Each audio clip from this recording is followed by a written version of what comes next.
heard about Soulistic leadership through women's ministry at Mariners, and then also through some friends, as well as Sharon, who wrote the book and is leading the class.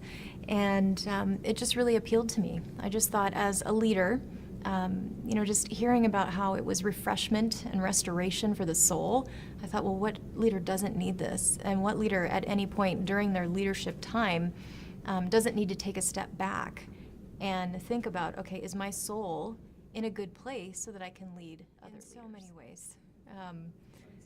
For example, the book is wonderful because there's just so much helpful content, and I think the supplementary books as well just had me thinking about leadership and my soul in a really different way.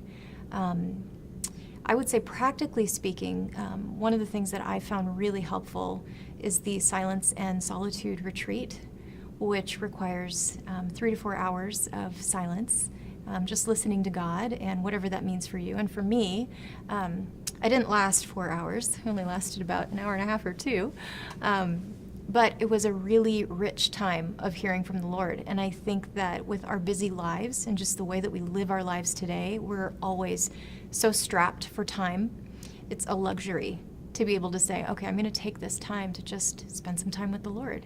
And he really showed up and really spoke to me, and it was a really sweet and special time, and it just reminded me of how much I need to do that. I need to make that a regular part of my schedule.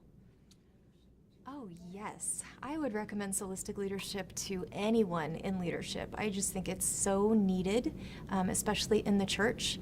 And I think sometimes there is a, what is the right word?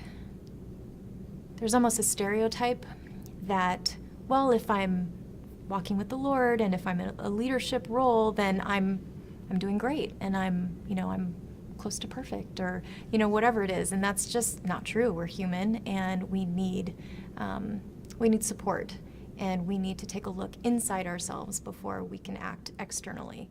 So I think everybody can benefit from Soulistic leadership. I think probably one of the biggest pitfalls that leaders face today is just keeping so busy that they don't take time for themselves and to be one-on-one with the Lord.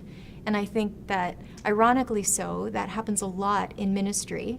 I think sometimes for me personally, I think, well, I'm going to this Bible study and I'm leading this retreat and I'm doing this, that, and the other, so I almost put quiet time with God lower on the priority list when that really needs to be my highest priority. And I think sometimes I can justify, well, I'm so involved in ministry, I'm so involved in God's work, that I don't actually take time to be with God, which is so ironic. And I think that that's something that, unfortunately, it's kind of a mindset of the church sometimes. I know that I have a lot of friends who are leaders who feel the same way, like, well, I'm really busy with all this really spiritual stuff, so I'm probably good.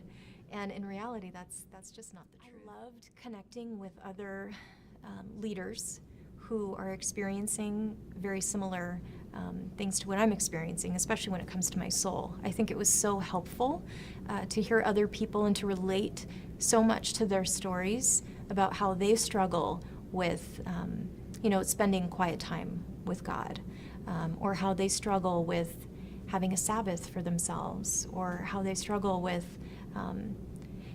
feeling good about leading if they're not in a good place to be leading. So I think just the class allowed everyone to just be honest and vulnerable and really put out there, gosh, what am I feeling? And it's okay for me to feel this. There are other loving people here who relate to what I'm experiencing, and we can all talk this out together. Oh gosh, so many things. This was a very different kind of study, and I just loved that there were so many experiential elements to it. So it was the teaching, which was phenomenal, and then it was also small group time, and then there was also individual time, and then there was also large group time. So depending on how you learn, and I learned in a lot of different ways, I was able to pick up something from every different element in the class, and I was able to learn from all of those different elements. I mean, I feel like it's going to be an ongoing journey. I just wish I'd started this journey sooner, because I think it's something that all leaders really need from the time they step into leadership. I think it's going to be something that I return to throughout my life.